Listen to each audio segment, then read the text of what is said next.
Story 1. Story 1.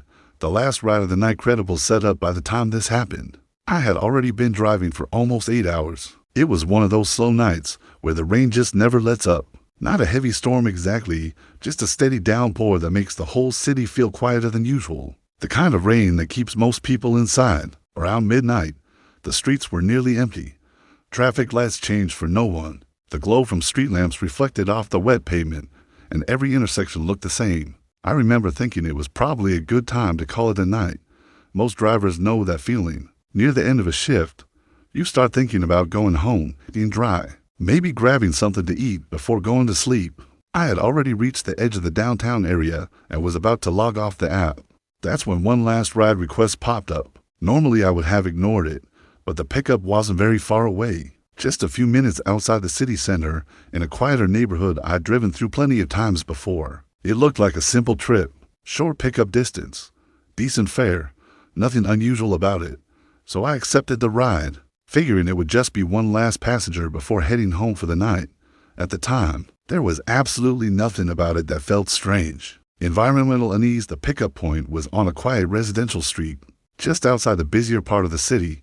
When I pulled up, the rain was already coming down harder than before. It wasn't a storm exactly, but the kind of steady rain that fills the air with that constant hiss. Against the pavement, the passenger was already standing near the curb. They got in without saying much, just a quick hey, before closing the door behind them. I confirmed the name on the app and asked where they were headed.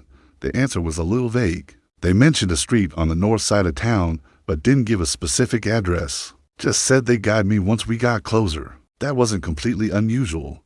Some passengers do that if they're going somewhere nearby. So I started driving. For the first couple of minutes, neither of us said anything. The rain kept tapping steadily against the windshield while the wipers moved back and forth in that slow rhythm. After a while, I noticed something in the rearview mirror. Every now and then, the passenger would glance behind us through the back window, not constantly, just quick looks over their shoulder.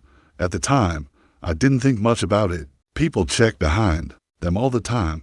Without realizing it, I figured they were probably just tired, distracted, or watching the rain. First anomaly, we had been driving for maybe 5 or 6 minutes when the passenger suddenly leaned forward slightly. "Hey, could you take the next left instead of staying on this road?" Their voice wasn't loud, but there was a tension in it that hadn't been there before.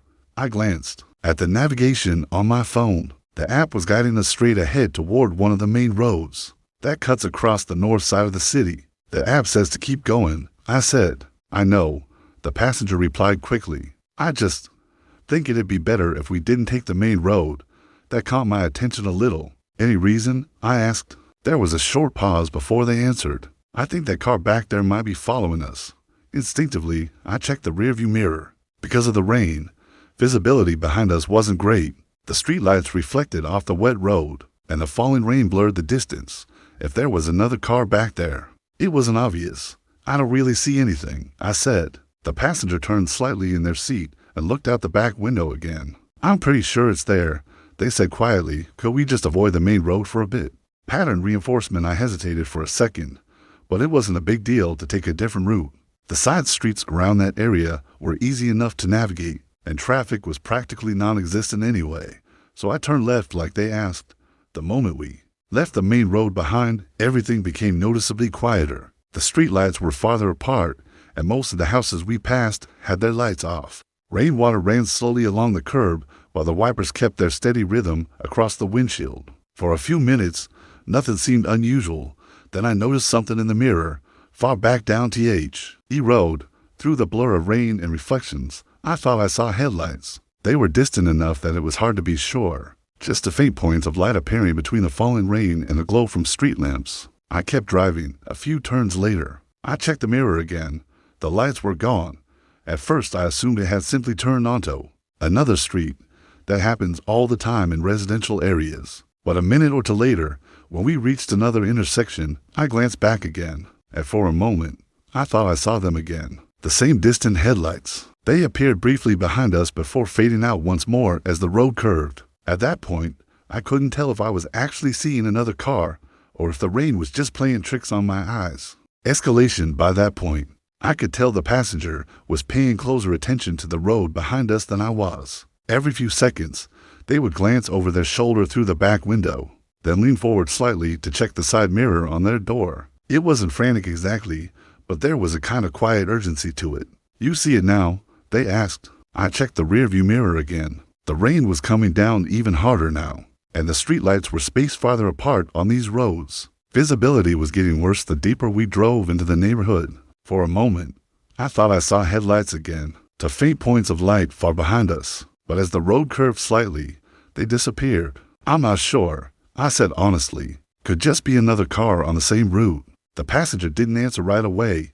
Instead, they kept watching the darkness behind us. "Just keep taking side streets," they said quietly. "Please." Something about the way they said it made the car feel smaller. I followed their directions, turning down another narrow street line with dark houses and parked cars. The rain kept hitting, the windshield in thick streaks, and the wipers struggled to keep the glass clear. Then, at the next intersection, I glanced in the mirror again. For just a second, the headlights appeared much closer than before. Not right behind us, but close enough that I knew one thing for certain. If it was the same car, it had been taking every turn we had. Peak threat moment, the passenger suddenly leaned forward again, closer this time. "Pull over up here," they said. I slowed down slightly, looking around. We were on a narrow residential street, with almost no lights on in the surrounding houses. Rainwater streamed along the curb, and the entire block looked completely still. "There?" I asked, pointing toward a dark intersection ahead. "Yes, right there." I pulled the car to the side of the road and put it in park. Before I could even say anything else, the passenger opened the door. "Thanks," they said quickly. Already stepping out into the rain, they closed the door behind them and started walking down the sidewalk without looking back. For a few seconds, I just sat there, watching them disappear into the darkness between the houses. I remember thinking the whole situation was strange, but not necessarily dangerous. Maybe they really were just worried about someone following them. Then something caught my attention through the windshield. At the far end of the intersection ahead, another car slowly rolled past the street. Its headlights cut through the rain as it crossed the road in front of me. The same distant lights I thought I had seen behind us earlier, except this time, they weren't behind us anymore. Rationalization attempt. I sat there for another few seconds, watching the empty street in front of me. The rain kept falling steadily, turning everything beyond the headlights into a blur of moving water and reflections. After a moment, I shook my head and let out a quiet breath. It didn't make sense to jump to conclusions. Cars pass through neighborhoods all the time, especially late at night when the roads are empty. Whoever that driver was probably just happened to turn down the same streets we had. And the passenger, maybe they were just nervous about something unrelated. People get anxious during rides all the time, especially in bad weather. The more I thought about it, the easier it was to explain. I shifted the car back into drive and pulled away from the curb. Still, as I drove toward the next intersection, I caught myself glancing into the rearview mirror one more time, just to make sure the road behind me was empty. Lingering uncertainty, I finished the shift about 20 minutes later and drove home through the same rain that had been falling all night. By then, the streets were almost completely empty. The whole ride kept replaying in my head. Maybe the passenger really had been imagining things. Maybe the car I saw crossing that intersection had nothing to do with us at all. But one detail about the whole situation still doesn't sit right with me. During the entire ride, the passenger never sounded scared, not panicked, not confused, just quietly certain that someone was there. And sometimes I still wonder how they seem so sure. Transition 1. There's something about rain that changes the way ordinary routines feel. Most people don't really notice it at first. Rain just seems like background noise, something steady and predictable that fades into the environment. But the longer it falls, the more it alters the way a place feels. Sounds become harder to interpret. Footsteps blend into the rhythm of water hitting pavement. Movement becomes distorted behind sheets of rain and reflections from streetlights. And when fewer people are outside, the quiet becomes more noticeable. That's usually when small details start to stand out. A car that seems to appear more than once. A shadow that lingers a little longer than it should. A sound that repeats when no one should be nearby. The unsettling part about moments like that is how easy they are to dismiss. Most people convince themselves it's nothing, just weather, just exhaustion, just the mind filling in details where there aren't any. But sometimes those explanations don't hold up the longer the moment continues. The next story comes from someone who experienced something like that during a long drive through heavy rain. They had been on the road for hours and eventually realized they were too tired to keep going. So they did what most people would do. They pulled over and checked into the nearest motel for the night. At the time, it seemed like the safest decision they could make. Story 2.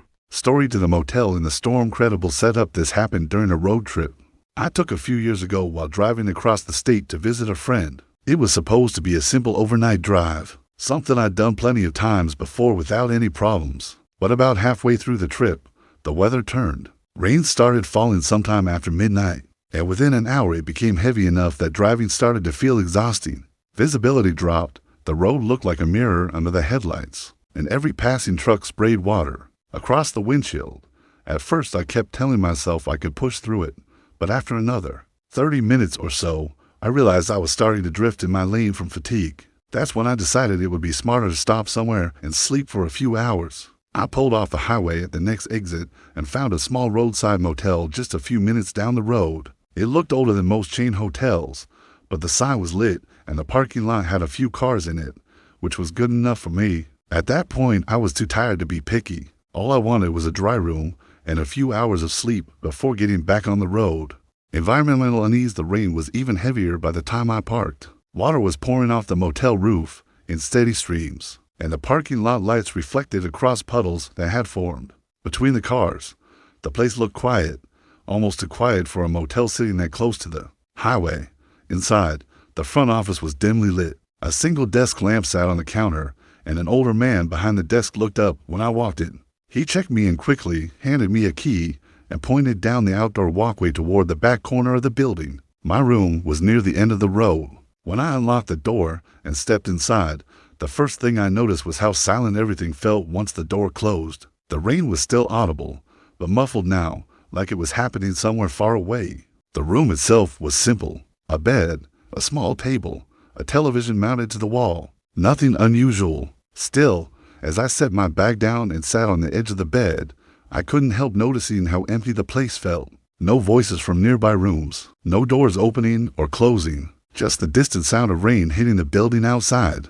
First anomaly, I must have been lying there for 15 or 20 minutes before I heard it. At first, I thought it was just part of the storm outside, a dull sound somewhere beyond the walls of the room. But then I heard it again. Footsteps. They were faint at first, echoing slightly the way footsteps do in long hallways, slow and steady, moving along the walkway outside the rooms. I sat up slightly, listening.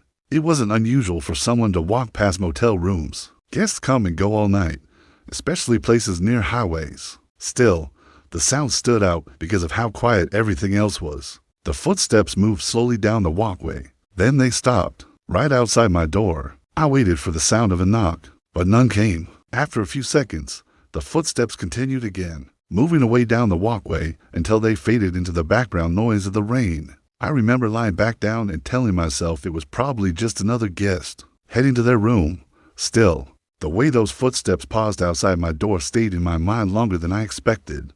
Pattern reinforcement. About 10 minutes later, I heard them again. The same slow footsteps along the walkway. This time I was already awake, staring up at the ceiling, so the sound caught my attention immediately. They approached from the same direction as before, step by step along the wooden boards outside the rooms, and once again, they slowed as they reached my door. Then they stopped. I held my breath for a moment, waiting for the knock that still never came. The strange part wasn't just that someone stopped outside the door. It was how long they stayed there. 5 seconds, maybe 10, just standing there without moving. Then the footsteps started again, continuing past the door and fading away toward the other end of the building. At that point, I sat up in the bed. I even looked toward the door, half expecting the handle to turn, but nothing happened.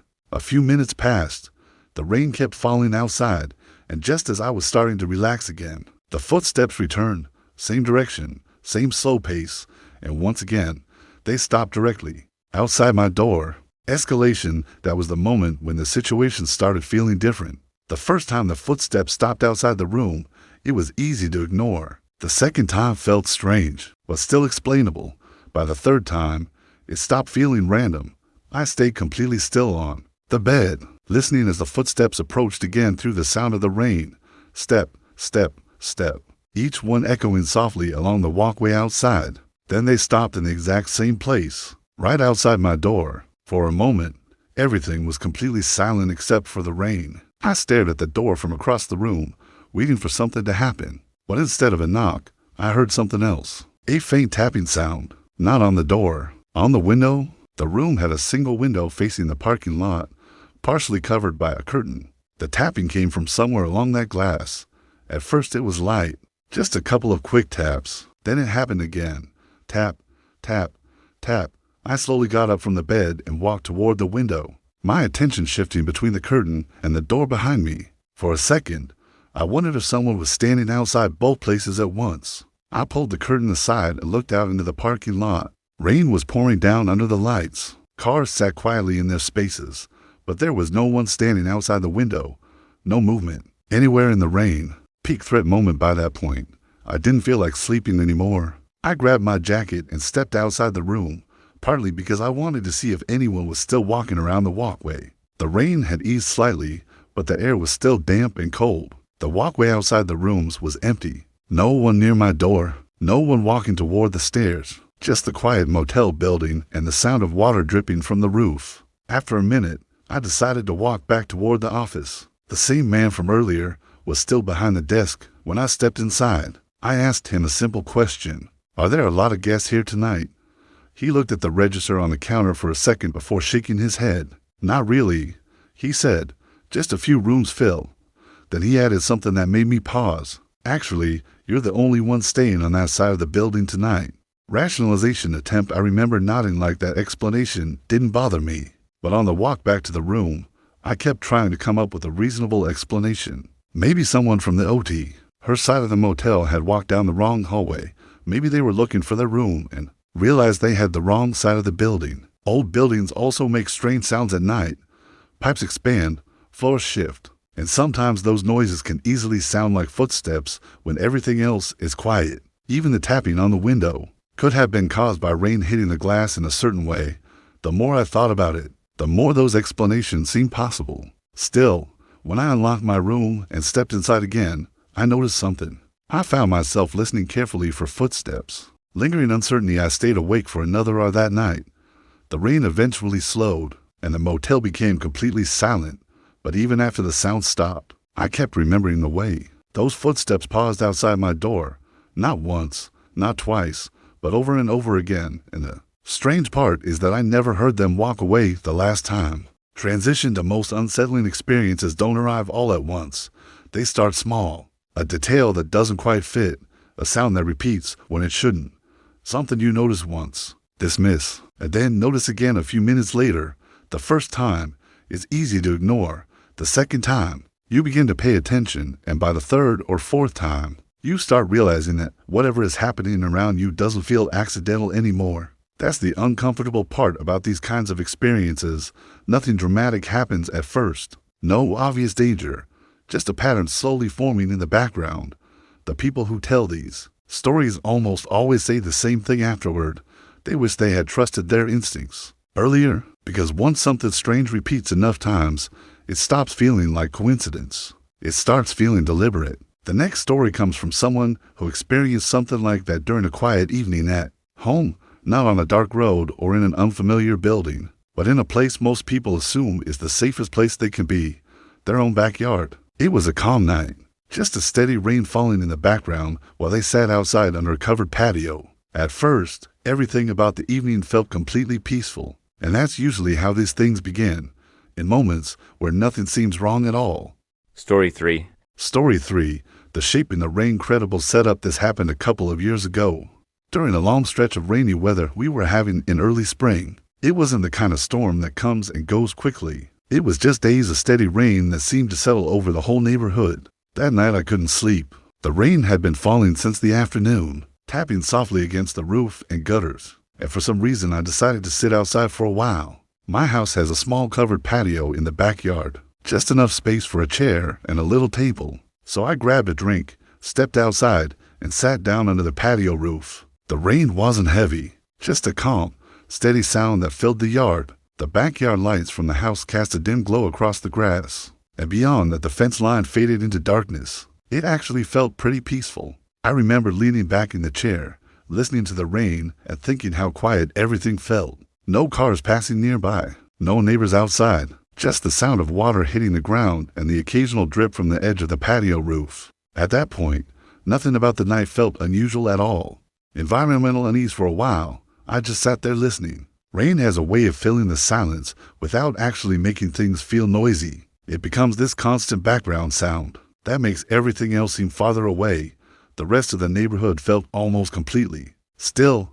Every now and then a car would pass somewhere in the distance, but the sound was faint and quickly swallowed by the rain again. From where I was sitting, I could see most of the backyard. The patio light behind me cast just enough light to cover the grass and part of the fence line. Beyond that, the corners of the yard faded into darkness where the light didn't quite reach. I remember watching the rain hit the grass and thinking how calm everything looked. But after sitting there for a while, I started noticing how quiet the neighborhood really was. No dogs barking, no voices from nearby houses, not even the usual hum of traffic from the main road a few blocks away. Just rain. When the world gets that quiet, small things start standing out more than they normally would. A shift in the shadows, a faint movement somewhere near the edge of the yard. At first, I assumed it was just the rain or the wind moving something along the fence. Still, without really meaning to, I found myself looking toward that darker part of the yard a little more often than before. First anomaly, I'm not exactly sure how long I had been sitting there when I first noticed it. At first, it was just a small movement near the far end of the yard, close to the fence line. Something shifted briefly in the darkness beyond where the patio light reached. I remember leaning forward slightly in my chair and squinting out into the rain. For a moment, I thought it might have been an animal. We occasionally get stray cats passing through the yard at night, and the rain probably would have pushed them toward whatever shelter they could find. But when I kept looking, I didn't see anything moving anymore, just the rain falling across the grass. I sat back again and tried not to think about it. It was probably nothing. Shadows move strangely when rain is falling, especially when light from the house reflects off wet surfaces. Still, after that moment, I noticed myself looking toward that same spot more often, not intentionally, just quick glances between the raindrops. Then a minute or two later, I saw the movement again. This time it wasn't quick. Something shifted slowly near the fence, just barely visible through the rain. And for the first time that night, I had the strange feeling that something in the yard was standing still and watching the house. Pattern reinforcement. I stayed still in the chair, watching the same spot near the fence. For a few seconds, nothing moved, just the rain falling across the yard, turning the grass dark and glossy under the weak patio light. Then I saw it again. Not movement this time, exactly. More like the outline of something where there hadn't been one before. Near the far end of the yard, just beside the fence, there was a darker shape standing against the shadows. It wasn't close enough for the light to reach clearly, but it was just visible enough that I could tell something was there. At first, I thought it might be a tree branch or something leaning against the fence. But the more I looked, the less that explanation made sense. There aren't any trees along that part of the yard, and I was pretty sure there hadn't been anything there earlier when I first sat down. I leaned forward again, trying to see it more clearly through the rain. The strange part was that the shape wasn't moving, not pacing around the yard, not walking past the fence, just standing there, perfectly still. For a moment, I even wondered if it might be someone from the neighboring house, standing on the other side of the fence. But the longer I watched, the harder it became to convince myself of that, because whatever I was looking at didn't seem to shift, adjust, or react at all. It was just there, and the longer it stayed there without moving, the more aware I became of how quietly I was staring back at it. Escalation at first. I told myself not to overthink it. It was late. The rain was distorting everything in the yard, and my eyes were probably just filling in shapes where there weren't any. That happens more easily than people realize, especially when you're staring into a dimly lit space for too long. Still, I couldn't stop looking toward that spot near the fence. The shape was still there. The rain continued falling steadily across the yard, and every now and then the wind shifted just enough to move the curtain of water slightly to one side. Each time it did, I expected the shape to disappear or move away. But it didn't. It stayed in the exact same place. I leaned forward again, resting my elbows on my knees, trying to see it more clearly. The patio light behind me wasn't strong enough to reach that far, so whatever was standing there remained mostly hidden in shadow. For a moment, I thought about calling out, just a quick hello, to see if someone answered. But something about the stillness of the figure stopped me. If it was a person, they had been standing there in the rain for several minutes now without moving. No shifting weight, no stepping away. Nothing that suggested they even noticed I was sitting there watching. That was the part that started bothering me. Because even if someone was cutting through the yard or checking something along the fence, they wouldn't just stand there like that. Not in the rain, and definitely not without reacting to the house light or the sound of someone sitting on the patio nearby. Peak threat moment. After watching it for another minute or two, I finally decided I was just going to get a better look. The longer I sat there trying to make sense of that shape in the dark, the more my imagination started filling in details that probably weren't even there. So I stood up from the chair and turned slightly toward the door behind me. Right beside the patio entrance, there's a switch that controls the brighter backyard floodlight. For a moment I hesitated. I'm not really sure why. Maybe part of me didn't want to confirm what I thought I was seeing, but eventually I reached over. I flipped the switch. The yard lit up instantly. A bright white light spread across the grass, the fence line, and the entire far corner where the shape had been standing just seconds before. And there was nothing there.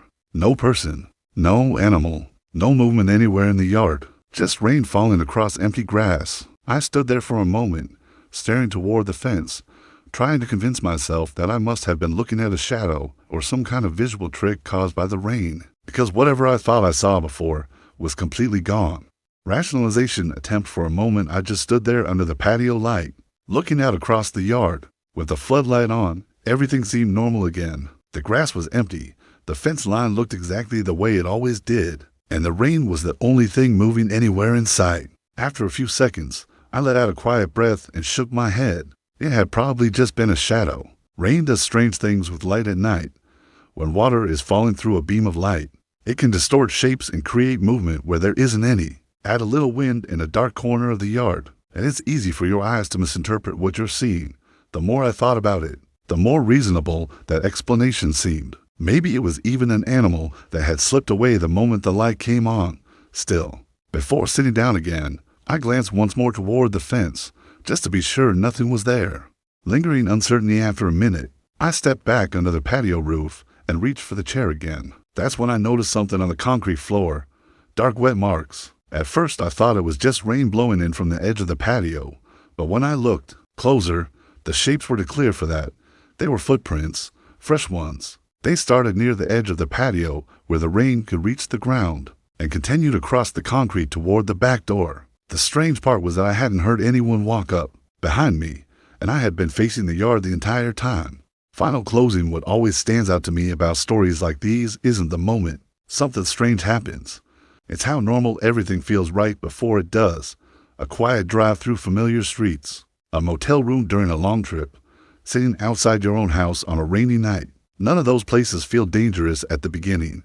In fact, they're usually moments when people feel the most relaxed. That's what makes the experience stick with them afterward, because nothing dramatic announces itself. There's no clear warning that something is about to go wrong. It's just a small detail that doesn't fit the way the world normally works. A passenger who seems certain someone is behind them. Footsteps outside a motel room that shouldn't be occupied. A shape standing in the rain that disappears the moment the lights come on. Each of those moments is easy to dismiss at first. Most people do exactly that. They explain it away the same way we all would. Bad weather can distort what we see and hear. Old buildings make strange noises at night. Shadows shift when light hits rain or fog. There's always a reasonable explanation available if you look hard enough for one. But the people who experience these moments often remember one thing that never quite fits into that explanation. Something small that refuses to make sense. Maybe it's the way someone seemed certain about something they couldn't possibly know. Maybe it's a sound that repeats when no one should be there. Or maybe it's something simple, like a set of wet footprints appearing where no one was standing moments earlier. Individually, those details might not seem terrifying, but they linger. Because once a person notices that something doesn't add up, it becomes very difficult to forget it. And over time, the memory tends to replay itself in quiet moments, late at night, during long drives, sitting somewhere peaceful when the world around you suddenly becomes very still. People start asking themselves the same question again and again. What actually happened that night? The uncomfortable truth is that sometimes there isn't an answer. Not every strange experience reveals itself later. Not every unsettling moment gets explained with new information or a forgotten detail.